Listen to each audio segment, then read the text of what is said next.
That was just the effect. Wow. Okay, I'm skipping to the next one. This is too slow. What's that? So I committed the crime of making Fortnite videos almost exclusively for an entire year. And now I'm being asked to play the game on a daily basis. But this is completely normal. Because whenever I switch games, there's always gonna be someone having a mental breakdown in the comments. It also doesn't matter if it's just a straight up bad game. Because I've even had people insane enough to ask me to play DayZ again. Now the reason I'm bringing this up again is because I want to go over why I got into Fortnite, why it stuck with me for so long, and why I quit the game. But to do that, we gotta go back in time. Back to the dark ages of Battle Royales. The year is 2017. The Battle Royale genre purely consists of games that are so low in quality that they were almost unplayable.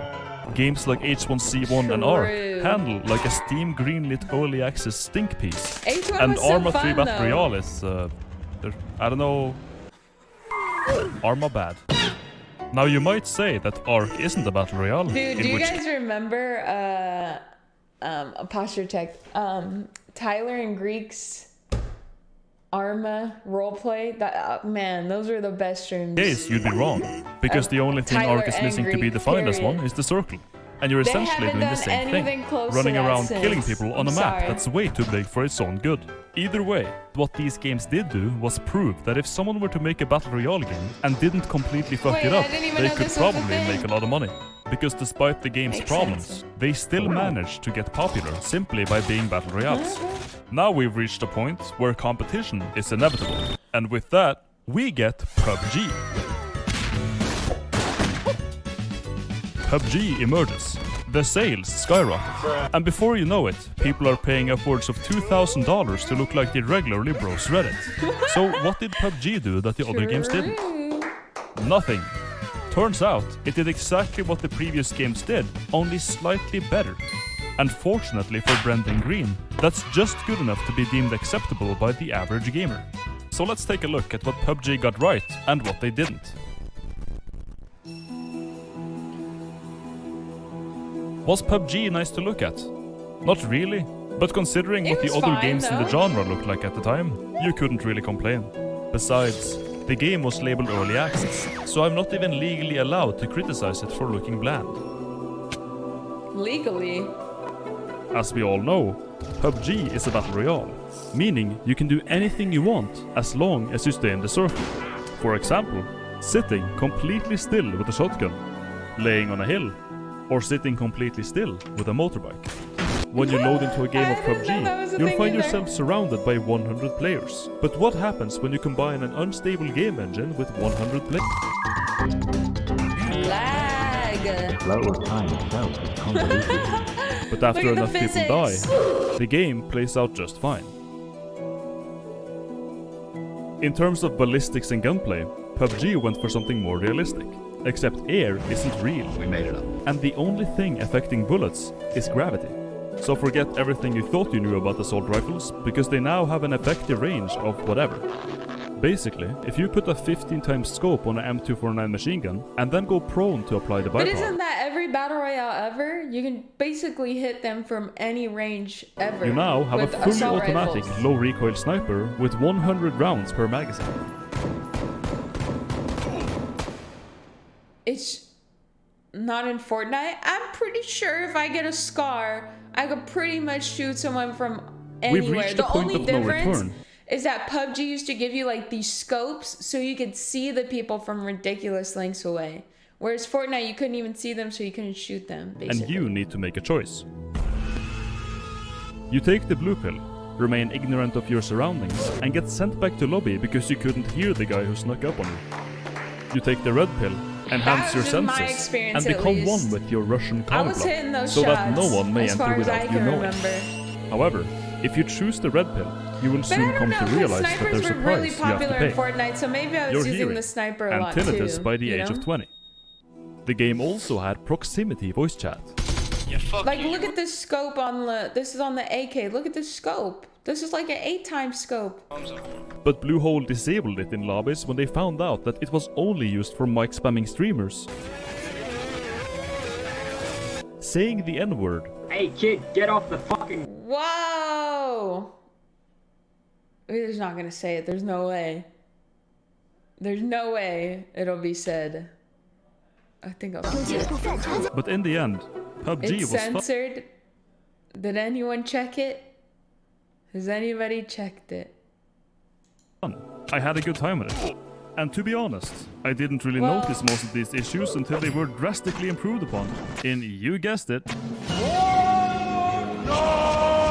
Yeah, I'm not gonna find Fortnite out. made history That's by being for the sure. first ever battle royale to be developed for more than 2 seconds. And it showed. It gained massive popularity because of good timing, being Made for children. and being free to play. But that's not important, because today I wanna instead focus on what made it a good game. Do you want to learn Yeet in Arabic? Yes?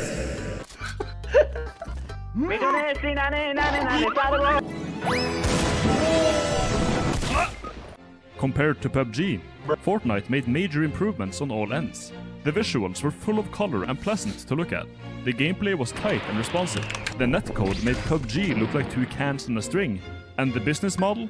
Well, get this. You could actually choose what to buy. And on top of that, you could even use code Albino Vivo in the item shop. They also improved the audio, where for example, PUBG. Be like, Fortnite. be like. You know what the towels are at? You know what the towels are at? The rags or towels? Tylenols. Oh, there's some right here. Here, you can have this. Thanks. You're welcome.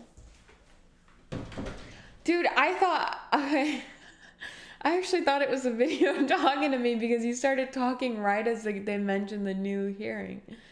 And that's why I didn't even turn around the first time.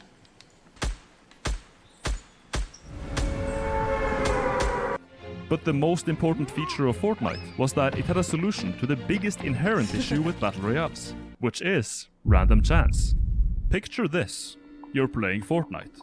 You need to make it into the zone. But little do you know that in the bush 50 meters away from you, there's a 10-year-old child lying in wait, ready to pull the trigger. What was that? There's no way you could have predicted this because you're playing a Battle Royale, and players can be anywhere at any given time. Is there someone behind that rock?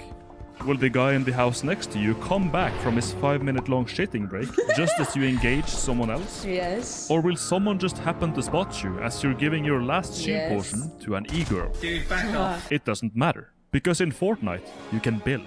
And with building, you can build cover, imprison that pesky child Okay, in the I'm bush, happy we didn't and check give it an that other thing overdue abortion earlier. by impaling it with spikes. And just like that, getting jumped on is no longer a death sentence.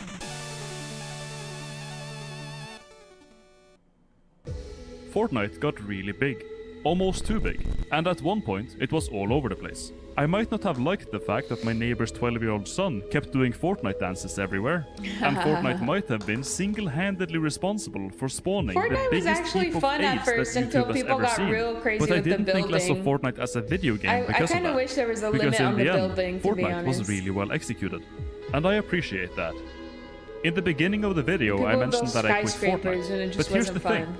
When I reinstalled the game to get footage, I kind of enjoyed it. I had fun.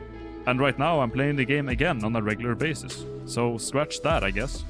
Either way, I want to give a big thanks to my Patreon supporters for making these videos possible.